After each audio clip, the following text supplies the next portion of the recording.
যে কারো মোবাইলের কল হিস্টোরি দেখতে আপনাকে প্লে স্টোরে ঢুকতে হবে। প্লে স্টোরে ঢোকার পর সার্চ বারে লিখতে হবে 2PD লিখলে নিচে দেখবেন 2PDF SMS কল ব্যাক, এখানে ক্লিক করবেন। ক্লিক করার পর উপরে দেখবেন 2PD SMS কল, এখানে অ্যাপসটি আইসে, তো ইনস্টল করে নেবেন। এরপর ওপেনে ক্লিক করবেন। ক্লিক করার পর আই হ্যাভ রিড, এখানে ক্লিক করবেন। ক্লিক করার পর নিচে দেখবেন কুক 2, এখানে ক্লিক করবেন। উপরে দেখবেন টিক চিহ্ন দেওয়া আছে, এখানে ক্লিক করবেন। ক্লিক করে আপনার কয় মাসের দেখবেন, তো এখানে ক্লিক করবেন।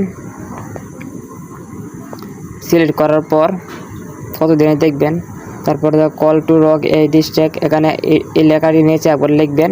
উপরে লেখা আছে কল লগ ডিটেলস, এটা আবার নিচে লিখবেন। লেখার পর টিক চিহ্ন দেওয়া আছে, এখানে ক্লিক করবেন। ক্লিক করে এলো দিয়ে দেবেন সব। দেওয়ার পর দেখবেন আপনার মোবাইলের সব কল হিস্টোরি, অথবা যার মোবাইলে দেখতে চান তার মোবাইলের কল হিস্টোরি সুন্দরভাবে দেখাবে, এভাবে দেখতে পারবেন।